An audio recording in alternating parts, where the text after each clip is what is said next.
लोग handsome hero गाने का शूट कर रहे हैं, ऐसे ही बना रहे हैं।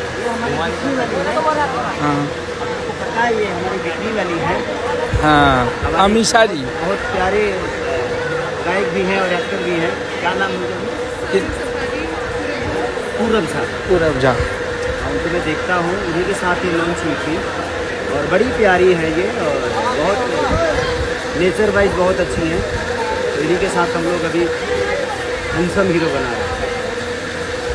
जी हाँ दोस्तों, अमीषा जी के साथ खेसारी लाल यादव बहुत जल्द दिखने वाले हैं। अमीषा जी को हल्के में मत लीजिएगा। पूरब झा के कितने सारे वीडियो में वो दिखती है। कहीं ना कहीं बात कर ले हैंडसम हीरो का, भी काफ़ी ट्रेंडिंग में गाना चल रहा है, और कहीं ना कहीं खेसारी लाल अभी ब्लास्टेड करके रखे हुए हैं, एकदम इंस्टाग्राम और यूट्यूब पर एकदम ट्रेंडिंग छा के रखे हुए हैं। कहीं ना कहीं व्यू के बारे में बातचीत किया जाए भाई लोग, तो आप लोग देख सकते हैं यहाँ पे 7 दिन में 25 लाख व्यू गया, 8 नंबर पे ट्रेंड कर रहा है। बहुत अच्छा रिस्पॉन्स देखने के लिए मिल रहा है। तो देखिए, इसका वीडियो बहुत जल्द आएगा। कमेंट बॉक्स में ज़रूर बताइएगा इन दोनों का जोड़ी कैसा लगेगा।